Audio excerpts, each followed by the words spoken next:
जळगाव महापालिकेच्या निवडणुकीमध्ये भाजपाला आता मिळालेल्या महायुतीच्या 69 जागा निवडून आलेल्या आहेत मिळालेला आहे। काय आहे की विरोधकांनी एवढा प्रचार केला, एवढ्या पद्धतीने त्यांनी बदनामी करायचा प्रयत्न केला आणि खडसे साहेबांसारखे अनेक नेत्यांनी अनेक ठिकाणी बडबड केल्यात, पण त्या काही यशस्वी ठरल्या नाहीत।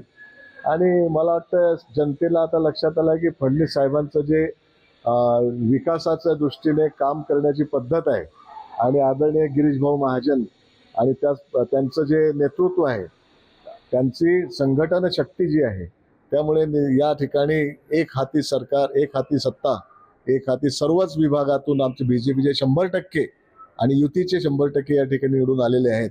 आणि त्या निमित्तानं खरोखरच एक आहे की विकासाचा चेहरा आदरणीय फडणवीस साहेब, यामुळेच सगळीकडे मतदान चांगलं झालेलं आहे। असाच विरोधकांचा हा एकतर ईव्हीएम मशीन मध्ये काहीतरी गडबड किंवा विरोधक धनवान होते, आपले आमच्या पार्टीचे उमेदवार धनवान होते, हे आता लोक ऐकणार नाहीयेत। कारण ठीक आहे, तुम्ही हे किती दिवस बडबड करणार, तुमच्यात काही सुधारणा करणार आहेत की नाही?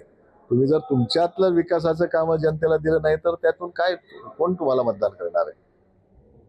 या निवडणुकीलाच गिरीश भाऊंनी सांगितलं होतं की एकही जागा दुसऱ्याला आम्ही देणार नाहीत। जिल्हा परिषदेला आदरणीय गिरीश भाऊ महाजन यांच्या नेतृत्वाखाली एकही जागा विरोधकांना मिळणार नाही, त्यात कुठे शंका नाही। खडसे देखील मैदानात कसं आहे की आता लोकांना जे काही विरोधकांमध्ये नेतृत्व आहेत ते आता ऐकून ऐकून कंटाळा आलाय, त्यामुळे विश्वास नाही राहिला आता लोकांचा। त्यामुळे खडसे साहेब असो का अजून कोणी विरोधक असो, विश्वास नाही राहिला।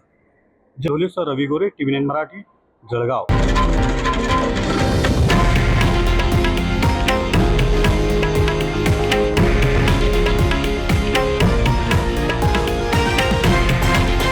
हे आहे देशातील नंबर 1 न्यूज नेटवर्क आणि आपण पाहत आहात TV9 मराठी, एकमेव।